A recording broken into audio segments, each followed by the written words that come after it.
Salut la compagnie, on se retrouve aujourd'hui pour parler de l'épisode 7 de Dandadan, qui a été marqué essentiellement par le flashback de cet esprit avec sa fille là, qui était très touchant, hein. J'y reviendrai à la fin de la vidéo, je voudrais déjà me concentrer sur tout le reste qu'on a eu dans cet épisode là, à commencer par le combat, faut le dire vite parce qu'il n'y a pas vraiment eu de combat en fait, entre Momo, Okarun et compagnie. Ils vont se retrouver à fuir, et finalement ils vont être obligés de l'affronter. J'ai bien aimé la façon dont ça arrive, surtout qu'il y avait encore une fois plein de moments d'humour, donc il y a la nana qui l'esprit les poursuit en haut comme ça, en se servant de ses cheveux presque comme liane, pour aller d'un endroit à l'autre. J'ai même cru entendre le bruit de l'équipement tridimensionnel quand elle se baladait, mais c'est peut-être moi qui suis matrixé. Du coup elle va les suivre par le haut, elle va réussir à arrêter Okarun qui est en train de fuir, et au moment où elle veut attraper Arya pour la dévorer, afin qu'elle soit en elle, pour qu'elle soit le plus proche possible, ce qui m'a d'ailleurs, petite parenthèse, hein, ça m'a beaucoup fait penser à Toga, vous savez, elle dit, quand elle veut que les gens soient très proches d'elle, le plus proche possible, le meilleur moyen, c'est de revêtir leur apparence en buvant leur sang. Là, en fait, le meilleur moyen, c'est de la manger pour qu'elle soit en elle à jamais. Une image que j'ai bien aimée là-dessus. Et du coup, Okarun, il va se retrouver en PLS, et au moment où elle va vouloir le manger, comme elle a fait plein de balades en l'air, quoi, et ben ses cheveux sont attachés partout, ce qui fait qu'elle peut plus avancer. Il va y avoir ce petit moment que je trouve très drôle, où Momo, elle va lui tenir les jambes comme ça, et elle va dire « Dépêche-toi, vas-y, tape là !» Et où il va dire « Mais comment ça se fait? Moi, je fais ça de façon inconsciente, je m'en rends pas compte et tout. » La tête qu'elle fait, les têtes de Momo sont tellement drôles en permanence, quoi. Je me rappelle encore de celle où elle bouffait du crabe, là. C'était à mourir de rire. Là aussi, c'est des trucs qui nous sortent un peu du contexte, vous savez.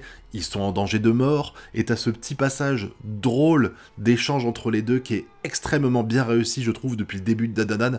J'ai beaucoup aimé tout ça. Finalement, Okarun, il va lui rentrer dedans avec sa transformation qui est toujours ultra badass. Ils vont penser qu'elle est KO, ils vont essayer de soigner Arya. Finalement, là j'expédie vite hein, pour en reparler après de tout ça, mais je voudrais d'abord parler d'autre chose. Finalement, elle va faire le pont, l'esprit va se réveiller, va faire le pont pour donner son carburant, comme ils disent, à Arya afin qu'elle survive à tout ça. En fait, elle va sacrifier sa vie parce qu'elle se sent attachée à elle. On y reviendra après, et je pense que c'est pour ça qu'en fait qu'elle va avoir...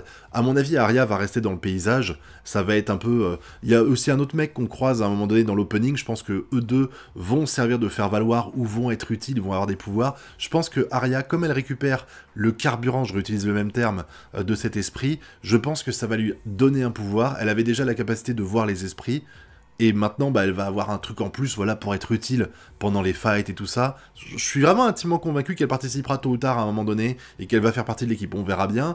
Mais maintenant, je voudrais revenir sur tout le reste. Alors attends, juste 2 secondes, ça m'a fait marrer le coup du... Tadam, on a retrouvé la couille là, ils sont tous à la mater, on est en train de mater tes bourses mec, hein. Ça te dérange pas que Momo, elles sont en train de regarder ta couille comme ça? Je sais pas, ça m'a fait rigoler. Et du coup maintenant, on va revenir au moment qui est le plus important de cet épisode-là, le moment qui a sans doute bouleversé beaucoup de personnes, qui ont été énormément touchées, qui a duré 8 minutes 30. Je reviendrai là-dessus. Alors déjà, je préviens, je tourne la vidéo comme ça, j'ai pas de texte et tout ça, à part une petite ligne conductrice pour savoir de quoi parler, mais ce que je veux dire, c'est que je vais partir dans l'émotionnel là-dessus, donc je vais peut-être un peu m'embrouiller sur la façon dont je le dis, mais je pense qu'il vaut mieux que je l'exprime de façon naturelle, plutôt que faire un texte froid pour parler de ça, parce que je pense que c'est un sujet qui est important. Pour faire simple, avant d'aller dans les détails, je vous avouerai que quand j'ai vu les réactions qu'il y a eu sur Twitter, j'avais pas encore vu l'épisode avec vous, les réactions qu'il y a eu sur Twitter à propos de cet épisode-là et tout ça, je m'attendais à un truc ultra triste. Donc j'avais mis la barre déjà très haut. Ensuite, quand j'ai commencé à lancer le live sur Twitch, beaucoup de gens m'en ont reparlé encore, donc je me suis dit, oh là, il se passe des dingueries, c'est sûr et certain. Et c'est vrai que même avant, quand on voit cet esprit vengeur qui veut absolument considérer l'autre comme sa mère, là, et que on a vu un tout petit bout de flashback où elle, petite, elle tendait comme ça, elle tirait sur la robe en pensant que c'était sa mère et que c'était pas le cas, tu sentais qu'il se passait un truc. C'était sûr et certain que elle avait vécu un traumatisme. Je l'avais dit d'ailleurs dans la review précédente, si vous étiez là, que soit sa fille était morte, soit que on lui avait retiré la garde. Enfin, il y a un truc, il y a un traumatisme, ou alors qu'elle avait eu une grossesse qui s'était mal finie et que du coup le bébé était mort-né. Enfin voilà, je m'attendais à un truc comme ça déjà. Donc j'étais pas vraiment surpris par le déroulement. Je tiens à dire que le déroulement était admirablement fait. La mise en scène de toutes les réactions, tous les sentiments du personnage sont parfaitement mis en avant. Mais j'ai pas été aussi touché, aussi attristé que j'aurais pu le penser. Et je pense qu'il y a plusieurs raisons à ça. Alors déjà, comme je l'ai dit, on a toutes les émotions qui ressortent de façon intelligente et de façon extrêmement bien faite. La nana, elle rentre du boulot, elle fait la gueule quand elle rentre, tu sens qu'elle aime pas son travail. Et elle arrive à la maison, et ce que j'ai bien aimé, c'est que elle arrive pas en faisant... Moi, je pensais qu'elle allait faire un grand sourire avant d'ouvrir la porte. Vous savez, du style, je garde un masque pour faire croire que tout va bien. Non, elle ouvre la porte, elle est toujours triste. Et ce qui lui donne le bonheur, ce qui fait qu'elle va retrouver le sourire, c'est parce que sa fille lui saute dans les bras. Et j'ai trouvé ça extrêmement beau. Elle a même plus la force de faire semblant d'être heureuse devant sa fille. Par contre, sa fille, elle déborde tellement de joie et d'amour pour elle, que quand elle la voit, elle a le smile qui arrive tout de suite. Ça déjà, c'était extrêmement touchant, ce passage-là. Vraiment, j'ai beaucoup aimé. Ensuite, on va nous créer du lien entre cette femme et sa fille, qui est touchant. Voilà, encore une fois, on les voit dans le quotidien. Elle fait semblant de dormir, sa fille essaie de la réveiller, elle lui saute dessus, ils font des pas de danse, elle va... Enfin non, elle va économiser de ce qu'on voit là, on a l'impression qu'elle économise du fric depuis le début pour lui acheter une belle robe, parce qu'elle aime sa fille et qu'elle dépense de l'argent pour elle, même si elle en a pas beaucoup, tout son argent part pour sa fille.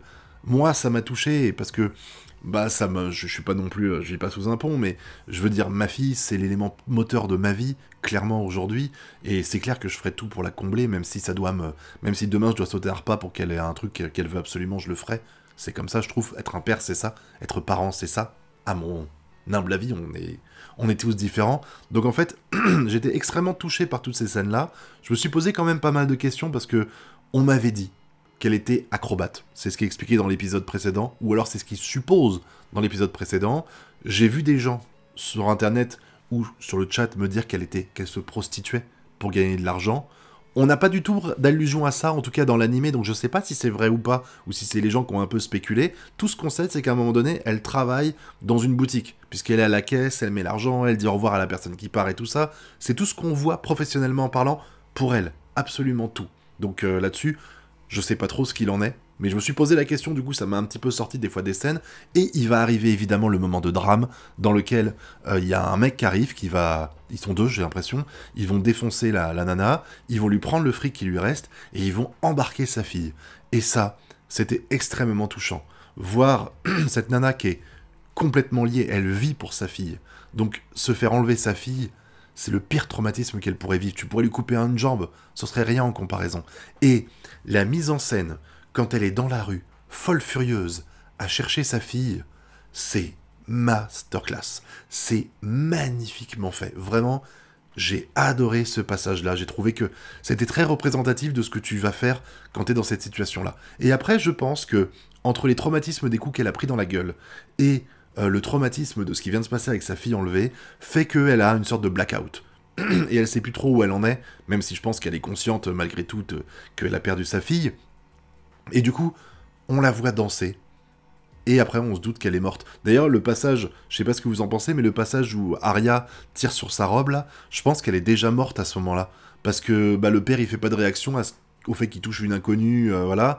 Elle est à moitié à poil, avec du sang partout. Je me dis que personne resterait là, statique, à rien faire. Surtout qu'après, on la voit se transformer progressivement en monstre comme ça, et j'imagine que ça arrive pas en 2 minutes. Donc les gens, ils auraient vu une nana qui se transforme en monstre au bout d'un moment dans la rue, ils auraient peut-être réagi. Donc je pense qu'elle était morte à ce moment-là, ce qui veut dire que Arya voyait déjà des morts à ce moment précis. Mais en tout cas, ce passage... Et après, il y a le moment où, en fait, toutes les informations vont être retransmises. Parce que je pense que comme elles forment un pont, Momo et Arya, oui, donc du coup, toutes les deux, vont ressentir ce qu'a ressenti cette femme dans sa vie, la perte de son enfant et tout ça, et que c'est pour ça qu'elle pleure, et c'est pour ça qu'Arya, qui, elle, a pas connu spécialement longtemps sa mère, va en plus de ça se sentir encore plus touchée, parce que elle a perdu sa mère, cette nana-là, elle a perdu sa fille, ça les rapproche encore plus, et c'est peut-être pour ça qu'elle lui offre ce petit moment de joie avant de disparaître définitivement. J'ai trouvé ça touchant. Mais par contre, je vous avouerai que j'ai pas ressenti autant d'émotions que ce que les gens ont pu avoir. Et c'est pas un jugement, je suis pas en train de dire « ouais, je suis un bonhomme, je pleure pas ». C'est pas du tout ça. Il y a des scènes où j'ai pleuré même en live devant des trucs et tout, il y a aucun souci. Mais je pense que cette scène-là, elle est techniquement remarquable. Il y a rien à dire, elle est techniquement remarquable, mais elle ne touche pas des gens comme moi. Déjà parce que je vous dis, j'avais mis la barre très haut, je m'attendais à ce que la fille elle meure, et en fait... il y a plein de questions que je me pose dans cet épisode-là. Alors visiblement, dans le manga, quand elle danse comme ça, elle danse sur un immeuble, et elle saute et elle meurt. Donc voilà, là on sait pas, on se doute bien qu'elle est morte, mais je savais pas trop comment elle faisait pour mourir, et on le montre pas clairement, et en plus de ça, la fille, je sais pas si elle est morte ou pas. Je veux dire, quand j'imaginais des choses, je vous ai dit avec l'épisode précédent, j'imaginais des choses, je me suis dit, bon, la fille, elle a dû se faire renverser par un bus, elle a dû mourir d'une maladie, ou un accident domestique, vous savez, genre une armoire qui lui tombe sur la gueule, c'est malheureux, mais ça peut arriver. Et en fait, du coup, les mecs qui embarquent sa fille, mais on sait pas si elle est vivante ou si elle est morte, bah du coup, non seulement je trouve ça moins impactant de ne pas savoir si elle est morte ou pas, plutôt que de savoir qu'elle est définitivement morte, mais en plus de ça, pendant une partie de l'épisode, j'étais là à me questionner, genre, est-ce qu'elle est morte, est-ce qu'elle est vivante? Et du coup, c'est pas que ça m'a sorti du moment, mais j'étais pas à 100% dans le moment et dans la tristesse de cette femme, que je ressentais malgré tout, on est d'accord, mais je trouve qu'ils ont peut-être pas été assez loin. Je dis pas que je voulais la voir écrasée par un bus et je veux voir les morceaux de corps partir, c'est pas ça, mais en fait, le fait qu'on la voit, le fait qu'on peut penser qu'elle est vivante, moi je pense qu'elle est vivante là, honnêtement. J'irais même plus loin, je pense qu'on la reverra à un moment donné dans les épisodes suivants. Je me trompe peut-être, hein. De toute façon, Arya, quand elle lui fait un câlin et lui dit « J'espère que vous serez heureuse où que vous soyez », je pense qu'elle parle de elle et de sa fille, donc peut-être que les deux sont morts. Mais en tout cas, le fait de laisser le doute comme ça, je trouve que c'était un peu too much. Il y a aussi deux choses, je trouve que c'était long quand même. 8 minutes 30, il fallait montrer des choses, c'est sûr, et c'était, encore une fois, c'est très bien fait. Je ne juge vraiment pas le côté technique, c'est vraiment parfait, il y avait rien à dire là-dessus, mais je pense que c'était peut-être un peu trop longuet pour moi. Après, j'ai le chat aussi, du coup, peut-être que si je l'avais vu poser tout seul, ça m'aurait créé plus d'émotions, mais du coup, le chat a fait qu'il y avait un petit recul en plus de tout ça. Et puis, je vous dis, comme je m'attendais à quelque chose de dramatique, encore pire que ça, bah, le fait de pas voir qu'elle meurt, je me suis dit, bah, elle est pas morte encore, t'as encore de l'espoir, pourquoi tu te suicides? Peut-être que c'est l'animé qui fait ça, et que dans le manga, les choses sont sûres et certains, ils l'ont buté, va savoir. Et d'ailleurs, pourquoi ils sont là aussi, on sait pas trop. J'imagine qu'elle a dépensé de l'argent qu'elle avait pas pour lui acheter une robe et tout ça, et c'est encore plus touchant, voilà. Mais ce que je veux dire par là, à propos de cet épisode-là, c'est qu'il était extrêmement touchant, il n'y a pas de souci avec ça, mais que j'ai trouvé que la scène était peut-être trop longue. Moi, je suis plus impacté par des choses beaucoup plus rapides. Vous savez, genre... Après, il faut que c'est des personnages qu'on connaît, c'est sûr que elle, comme on la connaît pas, c'est plus difficile d'avoir de l'empathie. Ça veut pas dire qu'on en a pas, ça veut dire qu'on en a moins que si c'était un personnage qu'on suivait depuis longtemps. Par exemple... Quand Mirio dans MHA, qui est toujours souriant même quand il perd son alter, quand tu le vois sombrer en larmes face à la mort de Night Hey, ben moi ça m'a touché. Quand on voit Jean et Connie qui étaient éperdument attachés à Sacha, voir leur tête choquée quand Sacha apparaît devant eux avant de disparaître définitivement avec le sourire, moi ça m'a touché, voilà. Je dis pas que c'est des scènes qui sont plus touchantes que celles qu'on vient d'avoir là. Je dis juste que je suis plus dans l'instant et dans la réaction que dans la narration. Et du coup, cette narration qui était un petit peu longue à mes yeux, même si encore une fois, techniquement, elle était parfaite, eh ben, ça m'atteint moi. Ça ne m'atteint pas autant, moi, que ça peut vous atteindre vous. Mais ça n'empêche que j'ai rien à dire sur la scène. Nickel, quoi. Vraiment, un épisode qui a été extrêmement touchant, mais c'est juste que j'ai le sentiment de ce que j'appelle le chial putain. Vous savez, c'est quand tu insistes trop sur un truc pour faire en sorte que on crée des émotions. Pour moi, les émotions, elles doivent arriver naturellement. Et j'ai l'impression que ce genre de scène, en fait, c'est vraiment presque forcé, les émotions qu'on ressent. Encore une fois, aucun jugement. Je sais que je vais me faire insulter dans les commentaires, mais aucun jugement de toutes sortes. Encore une fois, la scène était très bien. Je le répète pour la dernière fois, promis. Mais elle m'a pas autant touché qu'elle a pu vous toucher, j'ai l'impression. Même si elle m'a touché quand même. Hein. J'avais des frissons. Hein. En tant que père, c'était dur quand même, hein, la scène, on est d'accord. Mais je m'attendais juste à pire, en fait. C'est pour ça. Je pense que je m'attendais à tellement pire. Je vous dis, la mort de cette gamine, de quelque manière que ce soit, le fait qu'elle ait survécu, ça a peut-être niqué un petit peu ce que j'ai ressenti. Je pense vraiment que c'est ça le truc le plus important, le point le plus important, voilà. N'hésitez pas à me dire ce que vous avez ressenti durant ce passage-là, hein, et je comprendrais tout à fait que vous soyez à l'opposé de moi et que vous ayez kiffé, quoi. En tout cas, on finit avec... Arya qui a survécu, qui va sans doute avoir des pouvoirs, qui va sans doute changer d'avis à propos de Momo et de Karun, qui sont pas des gros enculés comme elle peut le penser, et elle va les aider à récupérer le testicule manquant de Okarun.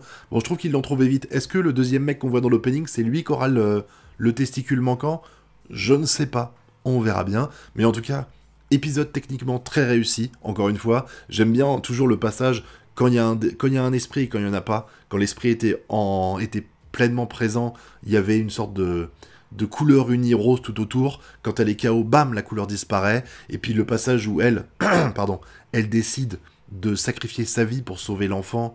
Voilà, tout était touchant, c'était très touchant. J'ai bien aimé l'épisode, malgré ce que j'ai pu dire, pas de mal, mais juste de réserve vis-à-vis de ce passage-là, qui était encore une fois très réussi, promis, je le dis plus, voilà. Mais j'ai l'impression de devoir insister, parce qu'après les gens ils pensent que j'ai pas de cœur, que j'analyse tout froidement et tout. Voilà, c'est juste que le but c'est de vous donner mon ressenti, et voilà, il est là mon ressenti, ce qui n'empêche que c'était très bien quand même, et que j'ai passé un super moment, et j'ai hâte de voir l'épisode d'après, voir ce qui va se passer pour nos camarades.